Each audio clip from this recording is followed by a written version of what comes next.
예, 우리 주님을 사랑하시면 합시다. 예, 오늘도 귀한 우리 주님의 전화 오신 귀한 여러분들을, 또 온라인으로 예배하는 귀한 모든 성도님들을 주님의 이름으로 축복합니다. 이 시간 하나님의 말씀은 마태복음 10장이에요. 10장 1절로부터 15절까지 말씀 같이 보겠습니다. 마태복음 10장이고요. 예, 우리 1절로 15절까지 말씀드립니다.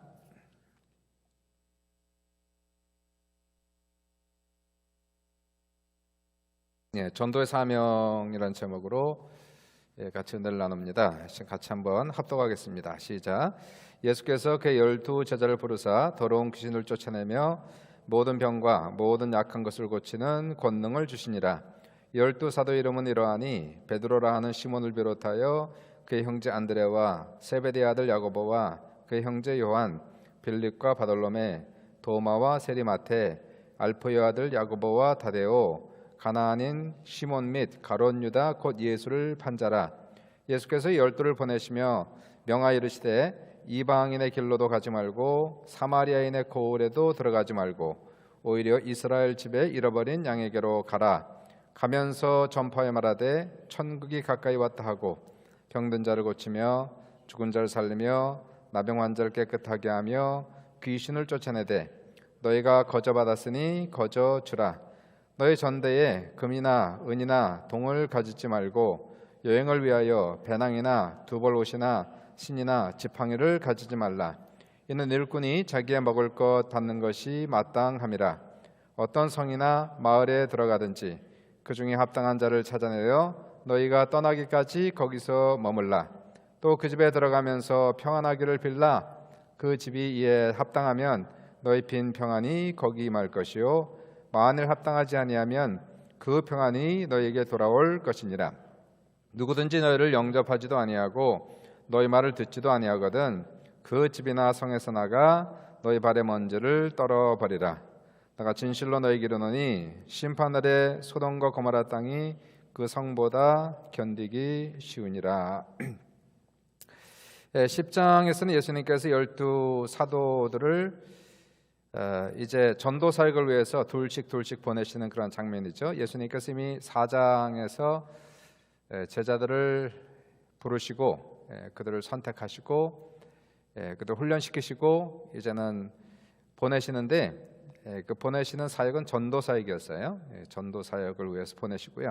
오늘 말씀을 통해서 예수님이 구체적으로 지시하신 전도 사명이 무엇인가 한번 살펴보도록 하려고요. 첫 번째는 전도의 대상을 한번 볼게요. 전도의 대상 5절 보시니까 전도 대상이 나옵니다. 5절 6절 보시니까 예수님께서 명령하신 전도의 대상, 예수께서 12를 보내시며 명하여 이르시되 이방인의 길로도 가지 말고 사마리아인의 고을에도 들어가지 말고 오히려 이스라엘 집에 잃어버린 양에게로 가라. 이렇게 전도 대상이 나와 있죠. 그러니까 전도는 무엇일까요? 전도는 잃어버린 양을 찾으러 가는 것이다. 이렇게 생각하시면 돼요. 잃어버린 양을 찾아가는 것이 전도다. 탕자를 찾는 거죠. 잃어버린 양을 찾는 겁니다. 성경을 제가 읽으면은 확실한 것은 하나님이 선택한 사람, 하나님의 자녀가 있다는 게 확실해집니다. 양과 염소가 분리되어 있고 곡식과 가라지가 분명히 분리되어 있고요. 하나님의 자녀와 마귀의 자녀가 이 세상에 분명히 분리되어 있는 것을 성경을 통해서 읽어나갈 수가 있게 돼요. 전도는 마귀의 자녀를 데려다가 하나님의 자녀로 만드는 것이 아니고요. 전도는 잃어버린 하나님의 자녀를 찾아가는 것이 전도입니다. 이제 문제는 이제 우리가 모르잖아요. 누가 하나님의 자녀이고 누가 마귀의 자녀인지 알 수가 없는 거 아닙니까? 그냥 그 사람이 악하다고 못됐다고 마귀의 자녀가 아닌 거예요. 그 사람이 성품이 착하다고 하나님의 자녀가 아니라는 겁니다. 하나님의 자녀는 결과적으로 예수를 믿는 사람이 하나님의 자녀고, 그리고 전도를 했는데도 예수를 믿지 않으면 그 사람은 마귀의 자녀예요. 그때까지 모르는 거죠. 우리가 사람이 악하는 것은 그 사람의 성품 때문만이 아니고 마귀에게 그동안 눌려 있었기 때문에, 잡혀 있었기 때문에 그 사람의 성품이 그렇게 악해졌다고 볼 수가 있는 거예요. 그래서 전도는 물론 이제 그 잃어버린 하나님의 양을 찾는 것이지만은 사람을 가려서는 안 되는 겁니다. 모르니까 그냥 인간적인 눈으로 저 사람은 착하니까 전도하기 쉬우니까 전도하고, 저 사람 못했으니까 악할 것 같으니까 무서우니까 전도하자, 그거는 아니라는 거예요.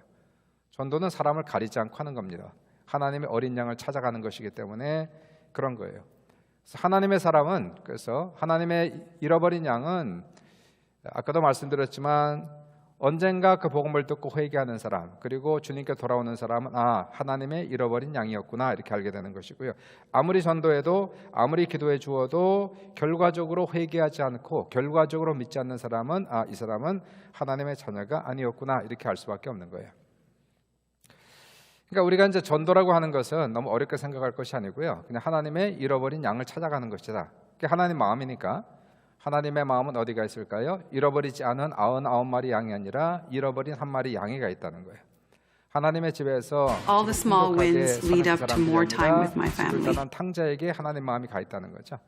그래서 우리가 하나님 마음을 안다면, 하나님 마음을 본받아서 하나님께서 그 어린 양을 찾아가듯이 우리도 주님과 함께 어린 양을 찾아가는 것이 전도다라고 얘기하는 것이고, 오늘 본문에서 이제 예수님께서 사마리아 고을로도 가지 말고 이방인의 길로도 들어가지 말고 잃어버린 이스라엘의 양에게로 가라 하는 것은, 우리가 나중에 사도행전을 보시면은 예루살렘과 온 유대와 사마리아 땅끝까지가 나오지 않습니까? 그러니까 오늘 본문의 말씀은 전도의 우선순위를 지금 말하고 있는 것이지 이방인에게는 전도하지 말라 이런 것은 아니에요. 그러니까 전도는 실질적으로 먼저 가까운 사람부터 시작하라 이 얘기죠.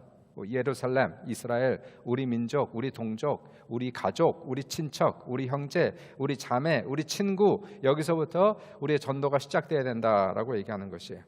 주변에 가까운 사람들 중에 예수 믿지 않는 사람들, 그래서 그 영혼이 저주받은 사람들, 이러한 사람들, 내가 사랑하는데 천국 가지 못한 사람들, 정말 사랑한다면 전도하는 거죠. 정말 사랑한다면, 그 영혼을 정말 사랑한다면 우리는 전도할 수밖에 없다는 거예요. 그래서 우리가 정말 사랑하는 사람이 누굴까? 가까운 사람을 정말 사랑하는 거죠. 가족을 사랑하고 친구를 사랑하고 형제를 사랑하고 정말 가까운 이웃을 사랑하기 때문에 우리의 관심이 항상 거기 가 있는 거 아니겠습니까? 그러면 우리의 관심은 어디 있었냐면은 먼저 이들에게 하나님의 복음을 전하는 것이 사랑의 가장 큰 표현이라고 얘기할 수가 있는 거예요. 영적인 사랑이죠. 그 영혼을 불쌍히 여기게 해달라는 그러한 기도를 먼저 드려야 될 것이고, 그리고 또한 불쌍히 여기는데 입술이 떨어지지가 않아요. 담대함이 부족한 거죠. 그 관계를 해치기 싫어서, 그래서 말을 지나치게 조심하다가 전도의 기회를 잃어버리는 경우가 너무나 많습니다. 그래서 물론 우리가 지나치게 너무 강압적으로 전도하면 역효과가 날 수가 있겠지만은, 그래도 우리는 반드시 복음을 정확하게 전달해야 되는 사명이 있다는 거예요. 그런 책임이 우리에게 있다는 겁니다. 잃어버린 양이면 찾아야 되니까, 하나님께로 돌이켜야 되니까, 그 사람도 구원을 받고 그 사람도 영생을 누리고 천국을 가야 되니까 우리는 그러한 사람들에게 하나님께 담대함을 달라고 기도하고 입술을 열어서 예수님을 지혜롭게, 그 예수님을 잘 소개할 수 있도록 기도하고, 그리고 우리가 믿음으로 전도하는 거죠. 그래서 가까운 사람들에게 먼저, 내 동족에게, 가족에게 먼저 하고, 한 걸음 더 나아가 사마리아에게, 그리고 이방인에게, 나중에는 땅끝까지 들어 우리가 복음을 전할 수 있는 이러한 사람이 되어야 된다. 이게 전도의 대상을 지금 얘기하고 있어요. 전도의 대상을 예수님께 정확하게 먼저 지정을 딱 해주셨습니다.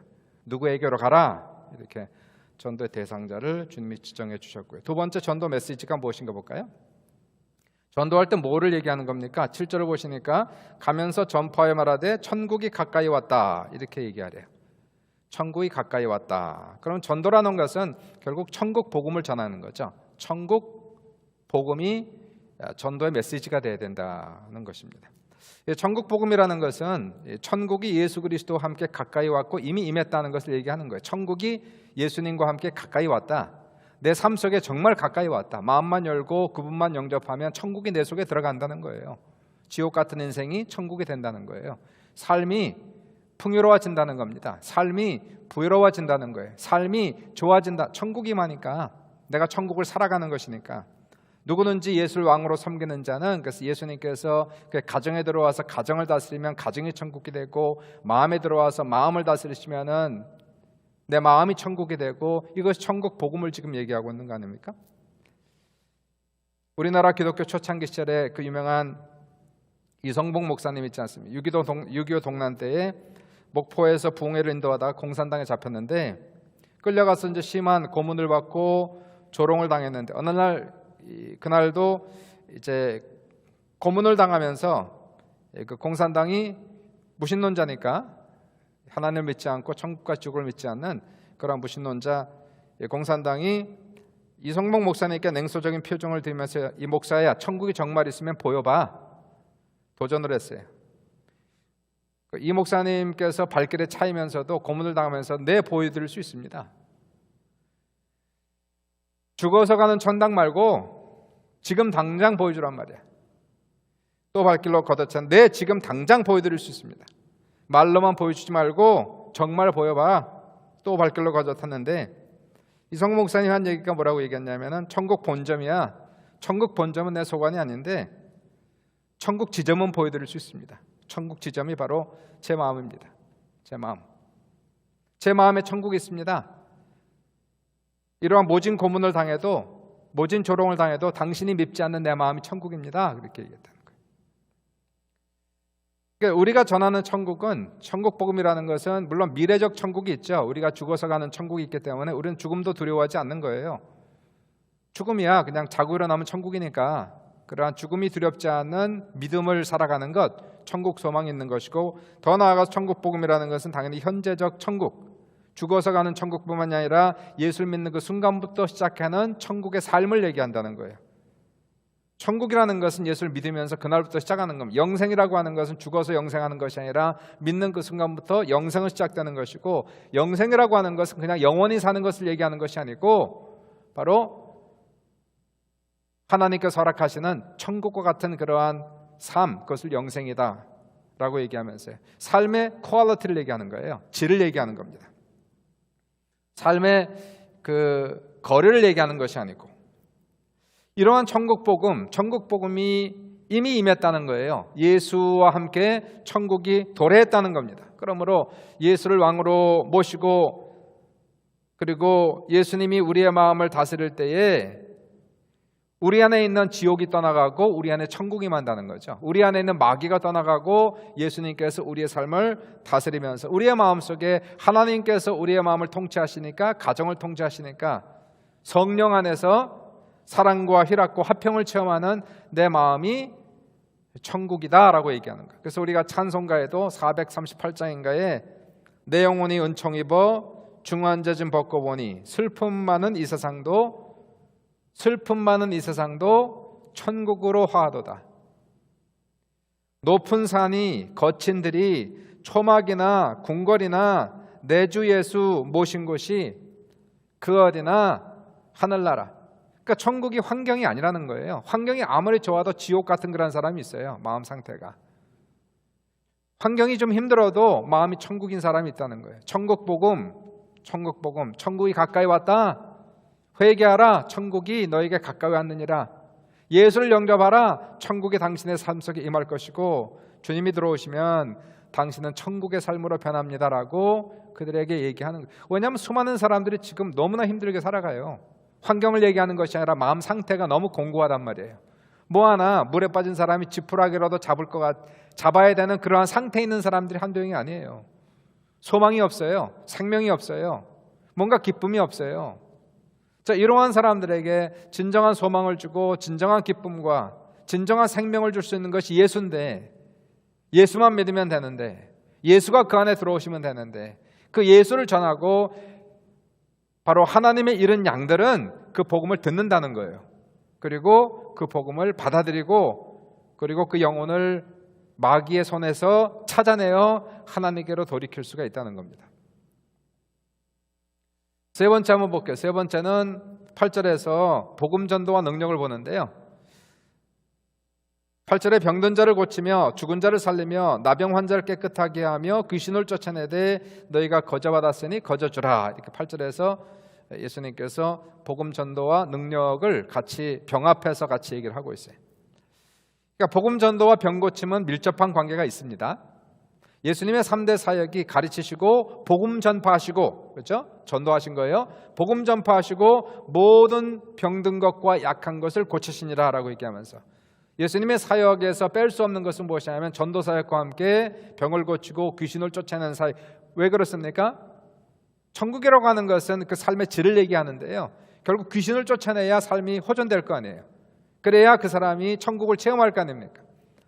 그러나 전도 사역과 함께 귀신을 쫓아내는 사역은 절대적으로 필요한 것이고 반드시 병행하고 있는 사역인 것을 보게 되는 거예요. 예수님께서 마태복음 14장 나중에 보겠지 28절에도 귀신을 쫓아내시고 사람을 치료하시면서 말씀하시길 내가 하나님의 성령을 힘입어 귀신을 쫓아내는 것이면 하나님의 나라가 이미 너희에게 임하였느니라. 하나님의 나라가 임하는 것과 귀신이 떠나가는 것과는 거의 같은 것으로 지금 보고 있는 거예요. 그러니까 천국 복음을 전하여서 정말 예수 그리스도가 그 사람의 삶 속에 왕이 되면 귀신이 떠나가고 성령이 임한다는 거예요. 그러니까 삶이 변하는 거죠.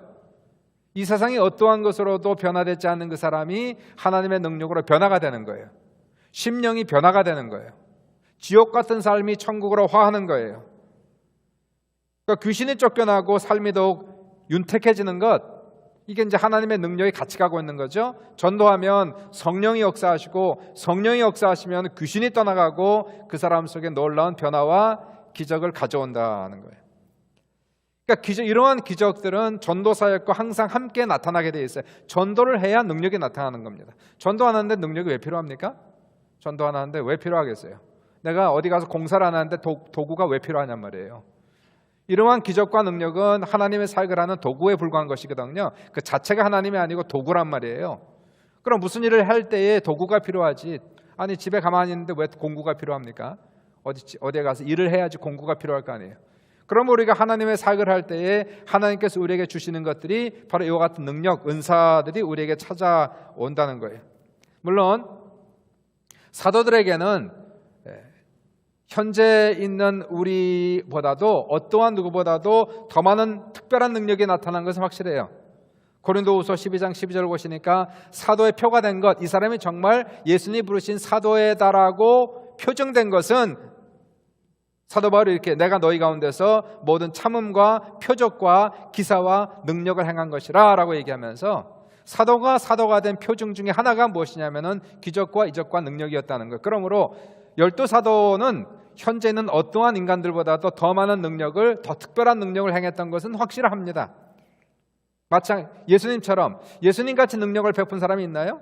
이 세상에 사도들도 기적을 많이 행했지만 예수님 같은 능력을 행한 사람은 없다는 거예요. 왜 그럴까요? 그분이 하나님의 아들임을 증명하기 위해서 하나님께서 이러한 놀라운 능력을 베풀었듯이 사도들도 이 세상의 어떤 전도자들보다도 능력자들보다 더 많은 은사와 능력이 나타난 것은 바로 이 사람들이 하나님이 선택한 사도인 걸 보여주기 위해서 사도들에게는 특별한 능력이 나타난 것은 확실해요.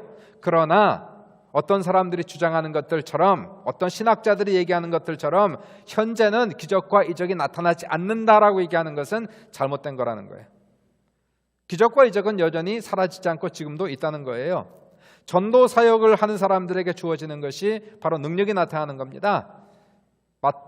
마가복음 16장에도 믿는 자들에게 이런 표적이 따르니 저희가 내 이름으로 귀신을 쫓아내며 새 방언을 말하며 병든 자들에게 손을 얹은 즉 나으리라라고 말씀하고 있지 않습니까? 믿는 자들에게 전도할 때에 하나님의 능력이 나타나서 그 전하는 말씀을 더욱더 확실히 증거하게 하시고 그리고 귀신이 떠나감으로 말미암아 그들의 삶 속에 진정한 천국이 임하는 것들을 보는 거예요. 지난주에 한 달에 보통 한 번씩 인도에서 이제 선교 보고 및 간증을 보내와요. 그래서 거기에서 우리가 돕는 교회들이 한 21교회가 있으니까 UUPG라고 하는 미전도 미개척 지역에서 전도하는 사람들 여러 사람들이 있는데 이제 오면은 참 많은 좋은 간증들이 있어서 그 중에 또 하나를 얘기하는데요.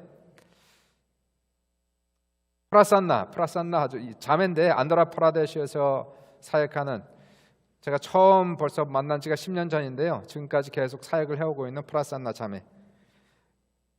할렐루야 주님을 찬양합니다. 저는 프라산나입니다. 안드라프라데시 주에서는 산호제 임마누엘 교회와 줌으로 전도 모임을 했습니다. 줌으로 전도 모임을 했대요. 재밌죠? 이 사람들이 전도 지역을 가서 줌을 열어가지고 미국에 있는 교회와 연결해서 복음을 전하게 한 거예요. 산호제 임마누엘 교회와 줌으로 전도 모임을 했습니다. 전도 모임 중에 신두라는 13살의 소녀가 있었습니다. 신도는 지난 5일 동안 귀신 들림이 나타났고 심한 열과 밤마다 악몽에 시달렸고 아무것도 먹지 못하고 마시지도 못하고 하루 종일 울었습니다. 신도의 부모가 그녀를 병원으로 데리고 갔지만 약이 아무런 효과가 없었습니다. 우리는 줌 전도 모임에 신도와 그녀의 어머니를 초대했습니다.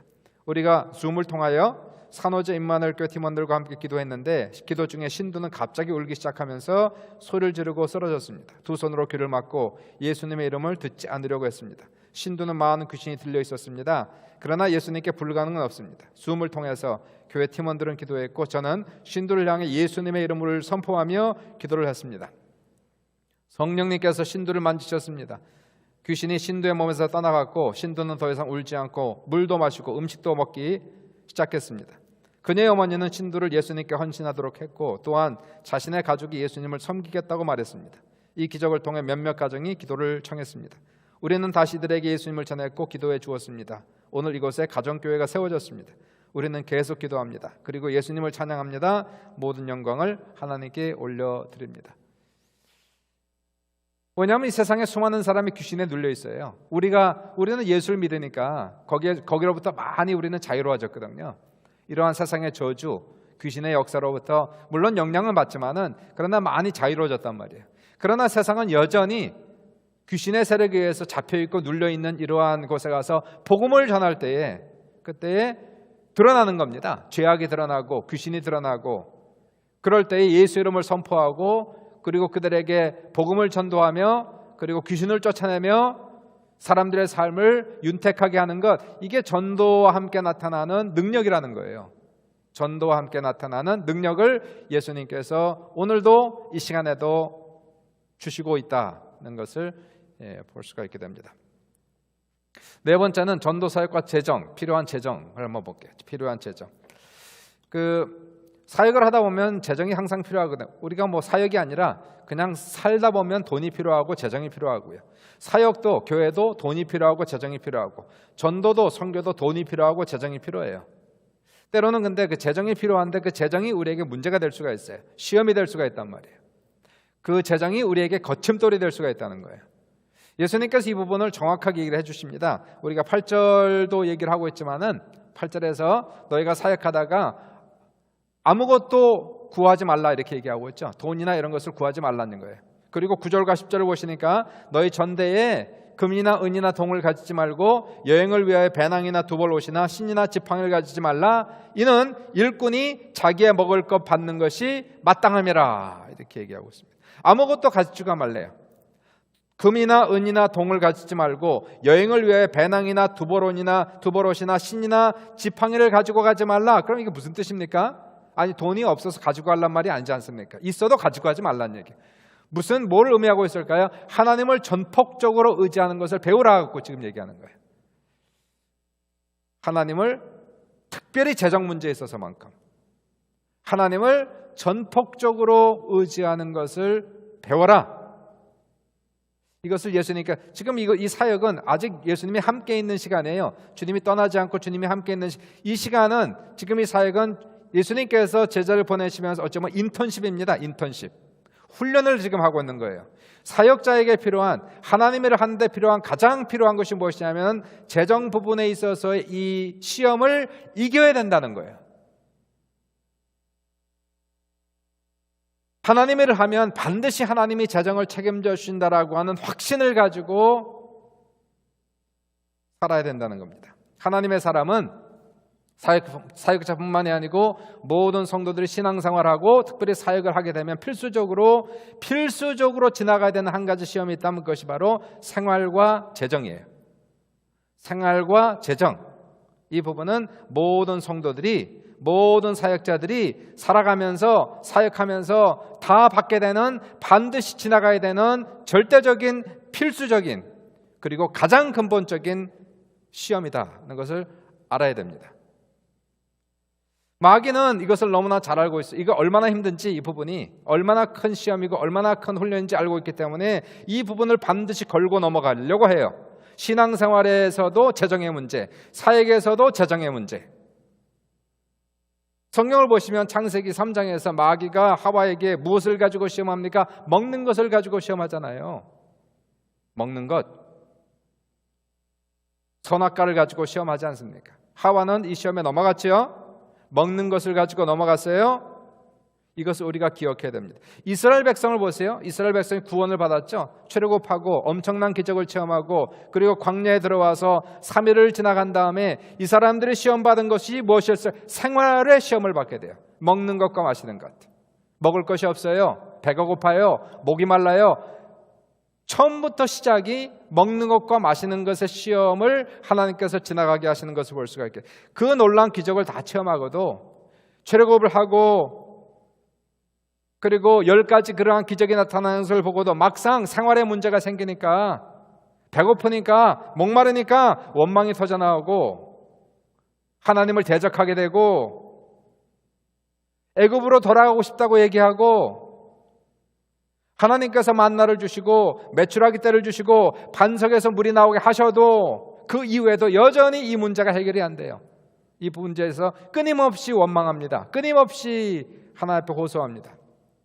이스라엘 민족이 결국은 40년 동안 광야 생활하고 가나안 땅에 못 들어간 그 이유가 이 문제가 해결이 안 되는 거예요. 이 시험을 못 이기는 거예요. 하나님께서 만나를 주신 것은 사람이 떡으로만 사는 것이 아니요 하나님 위해서는 모든 말씀으로 사는 것을 알게 하기 위해서 훈련을 시키는데 이 훈련에 이 시험에 넘어가지 못하고 있어요. 결국 이 사람들은 이 시험을 이기지 못하고 재정과 생활에 이러한 시험, 훈련 이것을 이기지 못하고 결국은 신앙생활도 그리고 사역도 다 접게 되는 이러한 모습들을 보지 않습니까? 예수님도 시험을 받았을 때 마귀가 예수님 3가지를 시험하지 않습니까? 굉장히 근본적인 인간의 욕구를 얘기하고 있는데 인간의 가장 근본적인 욕구, 첫 번째 욕구가 식욕이었단 말이에요.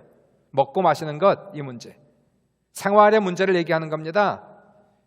내가 하나님의 아들이거든 이 돌을 변하여 떡이 되게 하라. 먹으란 얘기예요. 먹으라. 당장. 배고픈데 먹어야 되지 않겠는지.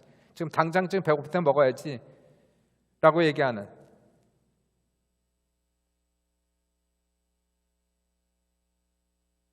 에서 같은 거 아니겠습니까? 에서. 배가 고프니까 당장 자기의 장자권을 팔아먹지 않습니까? 팥죽 한 그릇에 팔아먹는 거예요.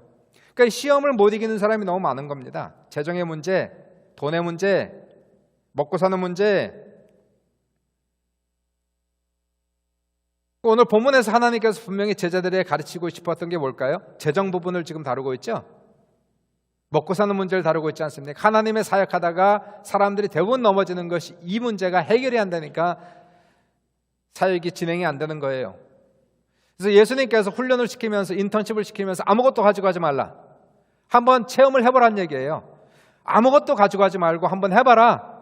너희들이 하나님이 정말 재정을 채워주시는지 안 채워주시는지를 한번 해봐라 하고 내보내시는 거예요. 그리고 이 사람들은 정말 하나님이 채워주시는 것을 체험하면서 믿음이 들어오는 거예요. 아, 하나님이 이 부분을 채워주시는구나 하는 것을 직접 체험하면서 그리고 나서는 이 사람들은 예수님이 떠나간 이후에도 성령이 임한 다음에도 재정 부분에 대해서는 절대로 염려하지 않는 이 그러한 믿음으로 들어오는 것을 지금 볼 수가 있게 됩니다. 그러니까 하나님 사람은 이 사역자들은 더더욱이나 그렇고 사역을 하면서 다 돈이거든요. 돈이 필요 없는 데가 어디 있습니까? 살아가면서 돈이 필요하고 사역에도 돈이 교회도 운영하려면 돈이 필요한 것이고 전도하려면 선교하려면 다 돈이 필요한 것인데 돈 하다가 하나님의 사역을 망치는 경우가 한두 개가 아니라는 거예요. 이 부분은 절대적으로 하나님만 의지하고 야 과연 하나님께서 내 삶을 책임져 주시는구나. 과연 하나님께서 사역은 돈으로 하는 것이 아니구나 하는 것을 우리가 몸소 체험을 해야지만이 1단계입니다. 1단계. 너희는 먼저 그의 나라와 그 일을 구하라. 그다음에 모든 것을 너에게 더하시리라. 내가 하나님의 일을 하면 하나님이 내 재정은 책임져 주신다. 하나님의 일을 하면 하나님께서 또 재정을 벌 수 있는 능력을 주시고 믿음을 주시고 지혜를 주시고 건강을 주시고 그 중에 하나라도 하나님이 가져가시면은 재정 부분이 해결이 안 돼요. 지혜가 없으면 능력이 없으면 믿음이 없으면 건강이 없으면 재정 부분이 해결이 안 돼요. 하나님이 다 주셔야 그러니까 하나님이 돈을 뚝 떨어뜨리는 것이 아니고 그 재정을 내가 얻어낼 수 있는 그러한 모든 자료를 우리에게 주신다는 거예요. 내가 하나님의 일을 하면 얼마든지 하나님께서는 그러한 재정을 내가 얻어낼 수 있는 모든 재료를 우리에게 주신다. 이러한 확신을 반드시 가져야 됩니다. 이건 이제 예수님께서 이 전도 사역과 함께 하시는 재정 훈련을 지금 여기 하고 계세요. 마지막 보세요. 전도 사역과 이번에 인력을 보십시다. 사람이 사역을 하다 보면은 돈만 필요한 게 아니라 사람이 더 필요하죠. 사람이 정말 필요한 겁니다. 인력이 재정보다 훨씬 더 필요한데 11절 가시니까 여기에서 하나님께서 그 인력도 제공을 하세요.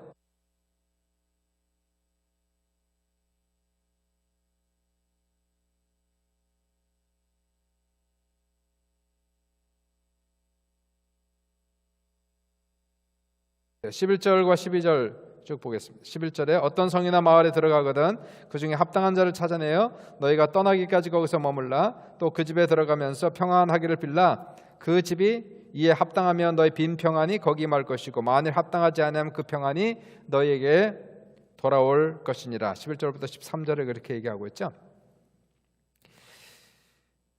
하나님을 하려면 뭐가 필요하냐면 사람이 필요합니다. 이 교회도 사람이 필요한 거예요. 그렇죠? 여러분이 없으면 내가 어떻게 사역합니까? 하나님이라는 것은 함께 연합해 사역을 하는 거잖아요. 그 사람이 아무리 능력이 내가 아무리 많지도 않지만 능력이 많다 할지라도 나 혼자 무슨 사역을 하겠습니까? 연합해서 사역을 하다 보면 그러니까 사람에게는 돈만 필요한 것이 아니라 돈보다 더 필요한 것이 사람이란 말이에요. 인력이란 말이에요. 일꾼이란 말입니다. 그 일꾼이 있어야 되는데 그 일꾼을 어디서 찾느냐 이거죠. 어디서 우리가 일꾼을 찾아내는가? 오늘 본문을 보시면 일꾼을 어디서 찾는다? 어디서 찾습니까? 일꾼은 전도 지역에서 찾는다. 일꾼이 있어서 가는 것이 아니라 가서 일꾼을 찾는다 이거예요. 이게 예수님이 가르치신 전도 사역의 방법이었어요. 훈련입니다. 역시 이것도 인턴십 중에 하는 거예요. 예수님께서 천국을 가시기 전에 이 제자들의 꼭 가르쳐야 하는 몇 가지가 있었는데 그것이 재정훈련, 그 다음에 사람에 대한 훈련이었단 말이에요. 지나치게 사람을 의지해도 안 되는 거죠. 하나님만 바라봐야 되는 거 아니겠습니까? 또 사람이 필요하단 말이에요. 근데 사람이 없어서 하나님 일을 못합니다. 이게 아니란 얘기예요. 사역을 하면 하나님이 사람을 붙여주시겠다 이 얘기거든요. 이것을 직접 가서 체험해봐라 그 얘기를 하고 있는 거예요. 오늘 본문을 보시니까 너희들이 전도하다가 누구를 만날 것이냐? 평안의 사람을 만난다는 거예요. 평안의 사람을 찾으라 얘기죠. 평안의 사람. 가정마다 돌아다니면서 그 가정을 위해서 평안을 빌라. 그 평안이 그 집에 합당하면 그 평안이 그 집에 머무를 것이 합당하지 않으면 그 평안이 너에게 돌아오리라 라고 얘기하는 것은 너희가 본 평안을 받는 사람들이 있다는 거예요. 바로 누굽니까? 잃어버린 양. 하나님이 잃어버린 양을 반드시 찾아낼 것이다 얘기를 하는 거 아니겠습니까? 그 사람이 바로 평안의 사람이 될 것이다 이 얘기를 지금 하고 있는 거예요. 평안의 복음을 전했더니 우리는 평안의 복음을 전한 겁니다. Gospel of Peace. 평안이 있기를 기도합니다. 평안을 위해서 기도하는 거예요. 그 가정에 그 마음속에 하나님의 평강이 임하기를 간절히 기도할 때에 그 평안을 받게 합당하면 그 평안이 그 집에 임할 것이요. 얼마나 큰 능력이에요. 여러분이 빈 평안이 그 집에 임할 것이라는 얘기예요. 전도하는 중에. 부부 관계가 좋아지고 자녀들이 의롭게 자라가며 그 사람들이 하나님의 사람 되는 그러한 역사가 지금 나타나는데요. 사도 바울 같은 경우에 이것을 직접 체험하죠. 사도 바울 빌립보에서 이 사실을 더욱더 확실하게 체험합니다. 마게도냐 환상을 받고 나서 에게의 바다를 건너서 그리고 마게도냐 지역을 들어가 첫 성이었던 빌립보에 도착했죠. 세 사람입니다. 바울, 실라, 디모데 세 사람이 안식일 날에 기도처를 찾아가다가 물가에서 빨래하는 여인들을 만나 복음을 전하는데 하나님께서 그중 한 여자의 마음을 만지시니 그 여자가 사도 바울의 말씀을 청종케 하더라. 이거 보세요. 본인이 청종케 아니라 하나님께서 그 여인의 마음을 열으셔서 그 여인이 사도 바울의 마음을 청종하게 하셨단 말이에요. 이게 다 하나님께서 하시는 일이에요. 우리는 전하는 것이고 하나님은 일하신다는 거 아니겠어요? 여자의 마음을 움직여서 그 여자가 복음을 받아들이게 하는데 그 여자 이름이 누구였죠? 루디아. 자주장사, 그죠? 옷감장사. 하나님을 섬기는, 거기 보시 하나님을 섬기는 루디아였어요. 하나님을 경외하는 루디아. 아직 복음은 알지 못하는, 하나님을 경외하는 그 마음을 가지고 있었던 여자. 뭔가 하나님을 찾아가는 그러한 마음을 가진 여자. 이 여자에게 복음을 전하니까 이 여자가 복음을 받아들이는 거예요. 그리고 이 여자가 뭐라고 얘기하냐면요, 16장 15절에 그와 그 집이 다 세례받고 우리에게 청하여 이르되 만일 나를 주 믿는 자로 알거든 내 집에 들어와 유하라고 강권하여 머물게 하니라. 그래서 이 세 사람이 그 집에 살면서, 그 집에 머물면서 그 집을 중심으로 해서 전도하고 사역하고 그리고 숙식 제공을 받았던 그 모습을 보게 돼요. 빌립보 교회는 그 이후에도 사도 바울이 어디를 가든지 때마다 재정으로 지원한 든든한 교회가 되었고요.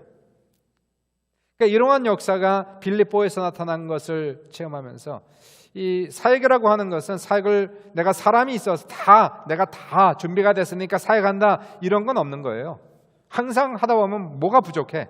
돈이 부족해요. 사람이 부족해요. 뭔가 부족해. 그러나 내가 모든 것을 가졌기에 사역한다면 하나님을 의지하는 건 아무것도 없는 거예요.